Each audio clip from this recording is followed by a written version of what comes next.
Hi, I think it's gonna be one of the most and maybe the most important video in all this series because it's really important. To be honest, I recorded this audio yesterday because I was just overwhelmed with thoughts and needed to get them down right away. It all started when I had to go to a store on the other side of the town. I decided to walk there because I don't do that often enough. I've been spending a lot of time at home, working a lot. So there I was walking, looking at people, at the shops, and I caught myself thinking about scarcity. All the time I'm thinking that I'm lacking. I was always focused on what I lacked, thinking, it's too expensive, I can't buy that, I can't afford to eat out, I don't have money, everything's going wrong.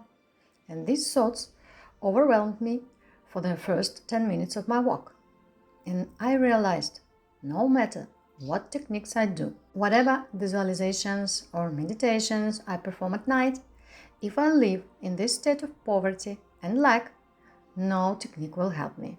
And this brings me back to Neville Goddard and his emphasis on feeling. Like I said yesterday, I want to try spending a whole day in the feeling of having everything I want.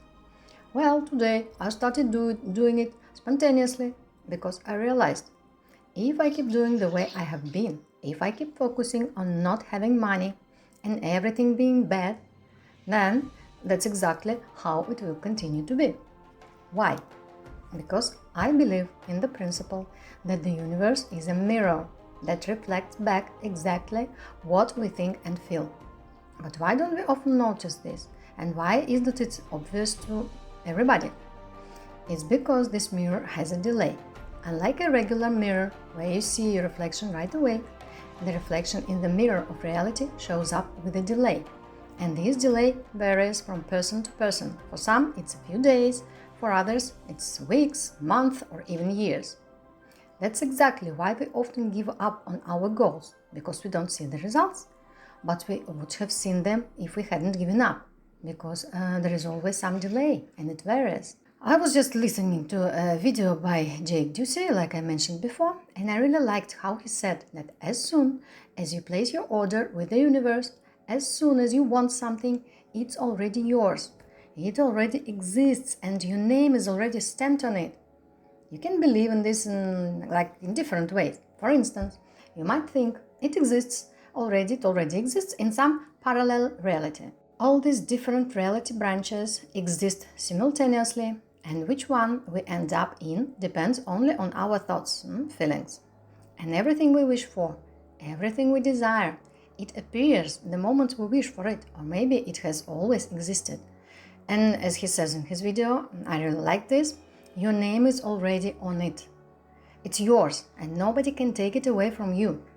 But if we continue living in the feeling of not having it, of never going to have it, or nothing ever working out, or not having a job, or not having money, then obviously that's what we're getting. That's what we're broadcasting to the world. Those are the vibes that we're sending out. And it's those vibes that attract the corresponding material manifestation to us. So, as Neville Goddard said, the most important thing is the feeling, the sensation that we already have what we want. And I decided, right there on my walk, not to wait any longer. I started feeling like I already have everything and not to be upset that I can't buy this or that, or I can't go to that cafe. I started to rejoice that I can do all these things as if I already have them, but they just have not manifested yet. It's tough, of course, when you really can't afford it, to go around telling yourself you have it all, but I think in the end it's worth the effort, because if you keep broadcasting your lack to the world, then you really can't expect any results. So I want to try, starting today and in the coming days, to just watch my thoughts and stop myself every time I start thinking I lack something, and just feel as if I already have it all. It's already here, it's already mine. I can afford everything and be happy. And most importantly, be grateful for what you have, even for what you don't have yet. It sounds weird, but I think that's exactly why we often can get what we want.